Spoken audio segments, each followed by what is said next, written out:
Welcome to Story Lab. This week, we're going to be talking about trust, while also taking a look at the story of a guy who had a far-reaching dream. Oh, and we're also going to be flying high.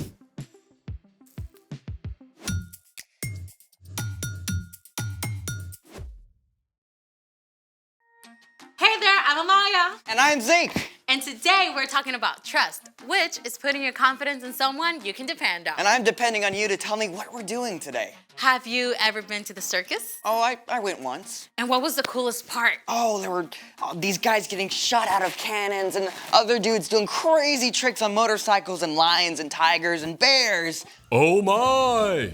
But what about the acrobat? Oh yes, they were awesome sauce. Did you just say awesome sauce? Hey, it's in the dictionary. Awesome sauce! Extremely good! Excellent! Okay, your point.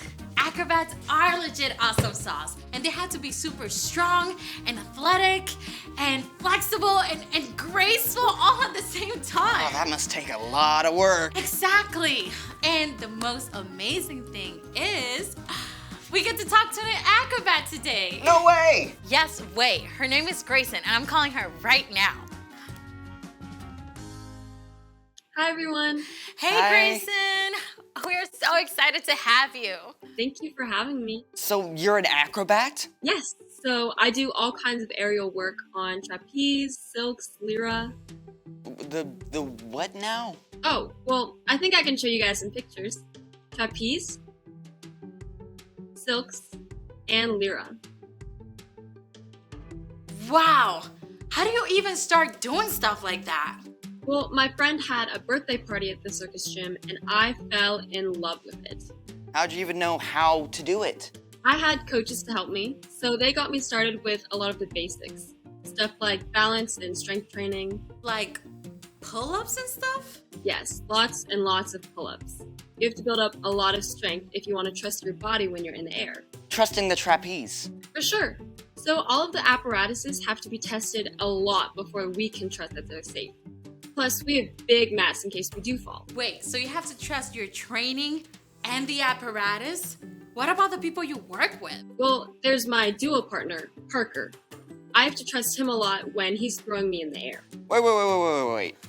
Parker, he throws you like through the air? Yes. So I was terrified the first time we did it.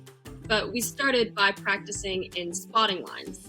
They're like safety ropes to keep me up in case I do fall. Wow. So you have to trust your coach and your partner, plus the spotting lines, plus your training and the apparatus? All at once. So we have to communicate about everything. That is amazing. Thank you so much, Grayson. Before you go, can you show us some of your work? Yes, I'd love to.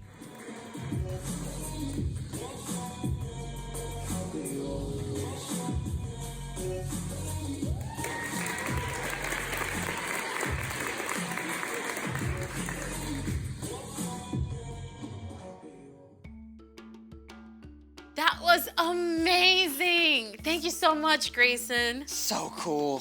Thank you guys for having me. Bye, everyone. Bye. Think you and I could do that? I don't think I have that much trust. Well, speaking of trust, it's time for... The story before the story. Today, we're in the very first book of the Old Testament, Genesis. God's amazing world was broken by sin. But God chose Abraham and his wife Sarah and promised to bless the whole world through their family. And after waiting for a long time, Abraham and Sarah had a baby named Isaac. When Isaac grew up, he had twin boys, Jacob and Esau, who didn't exactly get along. And that's where our story starts. Hey, we're ready. Hey everybody, I'm Brian. Hi, Brian. We want to hear what's up with Jacob and Esau. Oh boy. Okay, these guys had it in for each other from the start. They wrestled while they were babies inside their mom. I mean, when Esau came out first, Jacob was holding onto his heel. And they were like super different, right? Oh yeah. Esau was really hairy while Jacob was smooth-skinned. And as they grew up, Esau loved to hunt while Jacob preferred to stay close to home. Now, Esau was the older brother by just a few minutes. This meant he had special rights to money and property and even leading the family one day. But he was such a hothead, he didn't always stop to think. Now, one day Esau was out hunting and didn't get anything. And by the time he got home, he was super hungry. Jacob had just cooked up a pot of delicious red stew, and Esau begged him for some. Sell me your rights as the oldest. Fine. I'll die if I don't get something to eat. Esau threw away something really valuable for a bowl of soup. I bet he regretted that big time once his stomach was full. And things did not get any better between the brothers. Their father Isaac was very old, and he wanted to pass on a special blessing to his oldest son. So he sent Esau to go hunt and prepare him a tasty meal first. Now, this is where things get squirrely because Isaac's wife, Rebekah, overheard. And while parents are not supposed to have a favorite kid, Jacob was definitely Rebekah's fave. Rebekah came up with a crazy plan.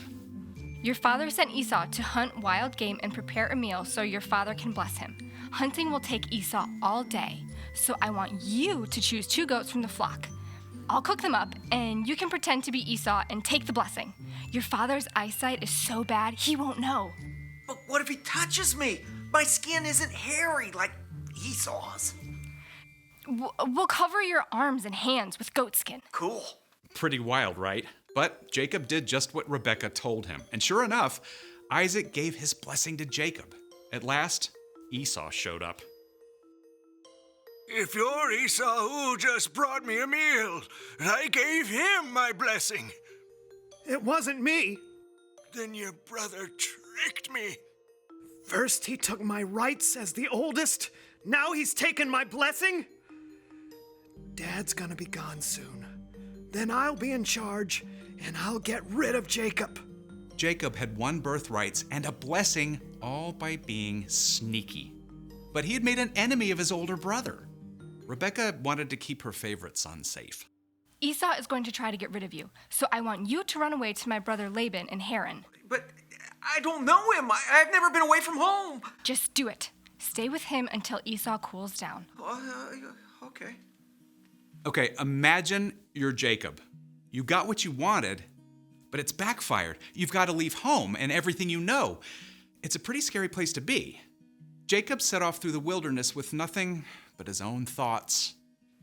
What's gonna happen to me? By nighttime, Jacob arrived at... The middle of nowhere?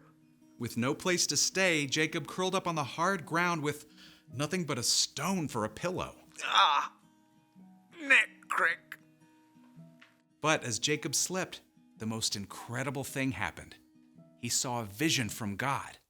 In the vision, a broad stairway reached from the earth all the way up into heaven. Shining angels climbed up and down in a parade that dazzled Jacob's eyes. And most amazing of all, the Lord stood beside the staircase. Now, if you are Jacob, you may not be sure what God thinks of you.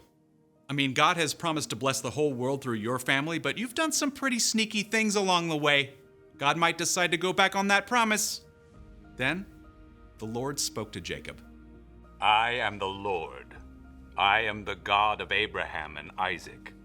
I will give you and your children the land you are lying on. They will be like the dust of the earth that can't be counted. All nations on earth will be blessed because of you. I am with you. I will watch over you everywhere you go.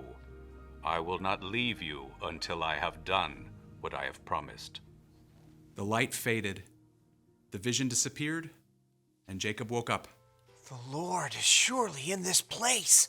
Early the next morning, Jacob took the stone he had used as a pillow and set it up as an altar for God. May God be with me and do as he has promised. Then you, Lord, will be my God. Then Jacob continued on his journey to Haran, and that's the end. For now. Okay, so Jacob was kind of messed up. Yeah, but even though Jacob made a lot of not so great choices, God was still with him. God still had a plan to bless the whole world, and Jacob was part of that, even though he was not perfect. Many hundreds of years later, Jesus was born into Jacob's family line. It's a story that we're still part of. So, what is our part in that story? Well, you can trust that God has a plan, even when it's hard to see the path ahead. So, maybe you and your best friend had a fight. You can still trust that God loves both of you and that He is there with both of you as well. You just need some time to cool down. Or maybe you're struggling at home or school or really anywhere and you just don't know what to do. You can trust that God knows. God is in control. Yep. We don't always get to know the details of God's plans, but we do know God promises to make everything right in the end. Even if we mess up along the way. I think you've got it. I'm off. So here's the thing. You can trust that God has a plan no matter what's going on. Got it. Now, do you think we can fit a trapeze in here? Grayson is so good. Let's just watch her some more. Awesome sauce. See you next time.